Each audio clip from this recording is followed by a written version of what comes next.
నమస్కారం స్వామి గారు. నమస్తే అండి. ఆహ్, మేము ముఖ్యంగా ఒక విషయం ఏమిటంటే, ఈ రోజులలో తులసి కోట అంటే అమ్మవారికి సంబంధించి తులసి మాత అమ్మవారికి సంబంధించి ప్రశ్న అడుగుదాం అనుకుంటున్నాము. తప్పకుండా. అయితే ఇంటి ముందు తులసి అమ్మవారి కోటని పెట్టుకోకూడదు అని కొంతమంది అంటున్నారు. కొంతమంది పెట్టుకోండి అంటున్నారు. పెట్టుకోవడం వల్ల ఎలాంటి లాభాలు పొందగలుగుతాము? అది పెట్టుకోకపోవడం వలన ఎలాంటి నష్టాలు పొందగలుగుతున్నాం అనే విషయాన్ని మీరు తెలియజేస్తారా? తప్పకుండా. వరప్రద జ్యోతిషాలయానికి స్వాగతం. అయితే ప్రస్తుత కాలంలో ఇక్కడ తులసి కోట ఇంటి ముందు పెట్టవచ్చా లేదా అనేటటువంటిది మీ ప్రశ్న. అవును. అయితే ప్రస్తుత కాలంలో జరుగుతున్నటువంటి విషయం ఏంటంటే, తులసి కోట ఇంటి ముందు ఉండొచ్చు ఖచ్చితంగా. కానీ ప్రస్తుత కాలంలో ఉండొద్దనే మేము చెప్పగలుగుతాము. ఎందుకు అంటే, పూర్వకాలంలో మన ఇండ్లు చూసుకుంటే చాలా పెద్దగా ఒక 400 గజాలు 500 గజాలు ఉండేది. ఆ 500 గజాలలో ఆ యొక్క తులసి కోట కూడా మన పెరట్లో ఉండేది. ఇప్పుడు ఇంటి ముందు మన అడుగు వేస్తే అడుగు ముందు మాత్రమే ఆ యొక్క తులసి కోట ఉంటుంది. కానీ పూర్వకాలంలో మనం దగ్గరకు వెళ్ళి ప్రదక్షిణ చేసుకునే విధంగా మనకి ప్లేస్ ఉండేది. కాబట్టి ఆ తులసి కోటకు ఎటువంటి దోషం కలగకుండా ఎవరు వచ్చినా సరే ఆ యొక్క నీడ ఆ యొక్క తులసి కోట మీద పడకుండా ఉండేది. కాబట్టి అప్పుడు ఆ యొక్క తులసి అమ్మవారు మంచిగా ఉండేది అక్కడ. కానీ ఇప్పుడు జరుగుతున్నటువంటి విషయం ఏంది, మనం అపార్ట్మెంట్లలో ఉండడం, ఏదో చిన్నగా మనకున్నటువంటి సంపాదనలో మనం ఇల్లు కొనుక్కొని ఉండడం వలన అక్కడ జాగా అనేది సరిపోవడం లేదు.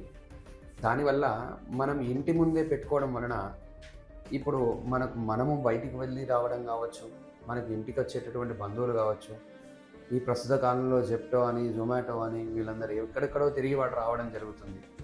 ఆ నీడ అమ్మవారి మీద పడడం వలన ఆ దోషం కూడా మన ఇంటికే వర్తిస్తుంది.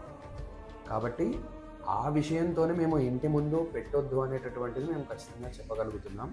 కాబట్టి ఇంటి ముందు పెట్టొద్దు అంటే మరి ఎక్కడ పెట్టాలి అనేటటువంటి క్వశ్చన్ కూడా వస్తూ ఉంటుంది.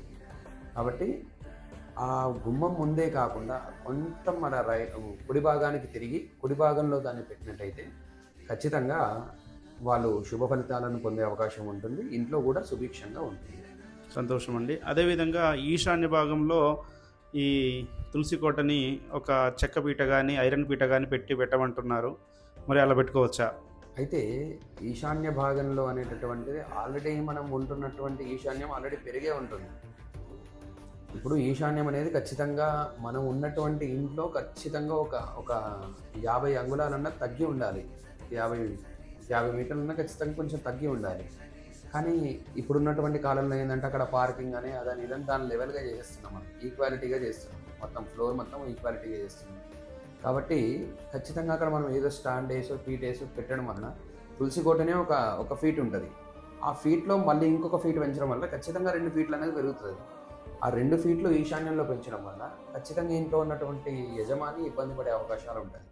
కాబట్టి అందుకే మేము చెప్పడం కూడా ఖచ్చితంగా ఆగ్నేయంలో పెట్టండి బాగుంటుందనే చెప్పినాము. అదేవిధంగా ఫాలో అయితే బాగుంటుందని మా ఉద్దేశం. చాలా సంతోషం అండి. అదేవిధంగా ఈ తులసి అమ్మవారికి సంబంధించి నిత్యము దీపారాధన చేసుకుంటాం కదా, మరి ఆ దీపారాధనలో కూడా మరి ఆ తులసి కోటకి ఈ రోజుల్లో ఏర్పాటు చేస్తున్నారు అట్లా దీపం పెట్టుకోవడానికి కదా, అట్లా దీపం కింద విడిగా ఒక ప్లేట్ పెట్టుకోవచ్చా? అయితే ప్లేటు పెట్టి పెట్టుకోవచ్చా అనే దానికి 100% పెట్టొచ్చు, కాదని కాదు. కాకపోతే ఆ చుట్టుపక్కల ఏది కూడా లేకుండా ఆ చుట్టూ ఏం కూడా ఉండకుండా ఉంటే కింద దీపం పెట్టడం అనేది ఉత్తమం. ఆ కింద మనం దీపం పెట్టేటప్పుడు కూడా దాన్ని ఖచ్చితంగా తుడిచి ఇంత పసుపుతో ముగ్గు వేసేసేసి అక్కడ ఇంత పసుపు కుంకుమ వేసేసి 2 అక్షతలు వేసి ఏదైనా ఒక తమలపాకు కానీ ఏదైనా పెట్టేసి దాని మీద దీపం పెడితే చాలా ఉత్తమము. వాళ్ళకు కూడా చాలా శుభం కలుగుతూ ఉంటుంది. చాలా ధన్యవాదములండి. తులసి అమ్మవారికి సంబంధించి చాలా విశేషమైనటువంటి విషయాన్ని మాకు తెలియజేశారు. ఇలాంటి విషయాలు తెలియజేసే వాళ్ళే మాకు కావాలి తప్పనిసరిగా. చాలా సంతోషం అండి. ధన్యవాదాలు. సంతోషం. ఎప్పుడైనా మా వరప్రద జ్యోతిష్యాలయాన్ని మీరు సంప్రదించవచ్చు. ఏ క్వశ్చన్కైనా మేము ఆన్సర్ ఇవ్వడానికి సిద్ధంగా ఉన్నాం. ప్రతి ఒక్క భక్తులు కూడా వరప్రద జ్యోతిషాలయాన్ని సంప్రదించి మీకున్నటువంటి సమస్యలన్నీ కూడా పరిష్కారం చేసుకోగలరు. సంతోషం.